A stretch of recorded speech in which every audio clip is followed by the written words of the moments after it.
Olá, amigo do Veredas, me chamo Rafael Saldanha. Estou aqui para falar sobre um assunto que considero ser um dos primeiros passos para que você pegue aí um tema e o tome por estudo, seja para escrever, seja para entender melhor, tá? E que passo primeiro é esse? Olha, você já identificou o tema que você quer abordar, que você quer entender melhor. O momento seguinte é quais autoridades, ou seja, que opiniões importam mais quando você está de frente para um assunto que você quer entender melhor.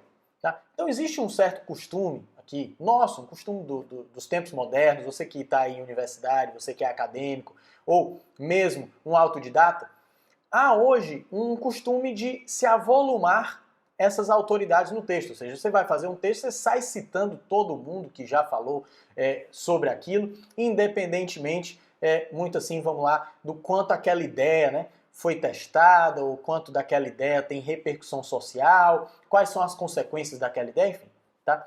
Mas vou te contar aqui uma história, no tempo de Santo Tomás, ali na escolástica, que havia um certo, vamos dizer assim, um certo rigor, eu não vou nem chamar de ético, mas era algo que eles tinham como quase que acordado tacitamente.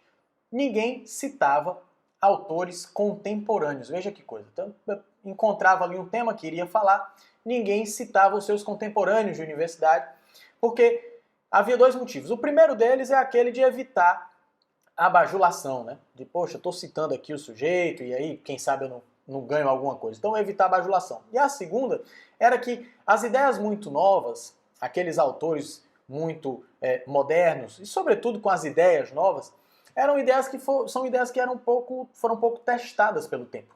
Tá? Então veja, hoje a gente tem esse costume de um livro de 4 ou 5 anos atrás, para você que é do direito, nossa, você até já desconfia se aquele livro ainda está valendo, se ele ainda é interessante sobre o assunto. Óbvio, quando a gente fala de questões muito práticas, se a legislação mudou, você não tem mais o que discutir. Mas existem assuntos no direito e como usar assuntos que são de todos os tempos, que são assuntos que são discutidos por vários povos e vários autores e pensadores por todos os tempos. Então, o que lá na escolástica se fazia? Veja, em Santo Tomás, se você olhar a Suma, ele cita não muitos autores, são poucos autores por tema, e ele tenta buscar ao máximo visões amplas. Então ele vai pegar um profeta ali do Antigo Testamento, como Isaías, ele pega um Aristóteles, veja, olha a distância, alguém lá, um israelita, né?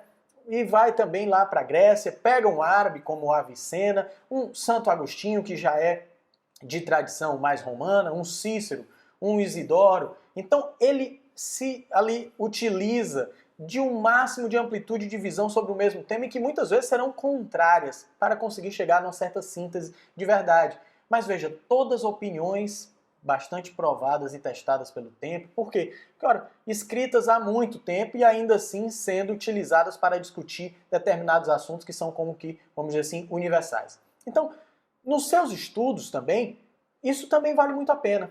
Na hora que você seleciona as autoridades, significa também o nível de profundidade, a amplitude do diálogo, quanto esse diálogo alcança no tempo e de quantas visões ele dá conta de abarcar. Hoje a gente está muito acostumado a pegar não só visões contemporâneas, mas de um mesmo tipo de pensamento. Um pensamento que não é o problema dele ser moderno, mas é que ele geralmente segue uma mesma lógica, uma mesma metodologia, e isso nos dá pouco alcance para que nós consigamos ver a verdade pelos seus mais diversos ângulos. Então, fica aqui essa reflexão de repente, no seu próximo estudo, de repente, no seu próximo texto, você se esmerar mais em buscar na história a evolução dos conceitos, aqueles pensadores e autoridades que falaram sobre aquele tema, que tiveram suas ideias mais provadas pelo tempo, e de repente, assim, você enriquecer mais o seu estudo e os seus textos. Perfeito? Um abraço.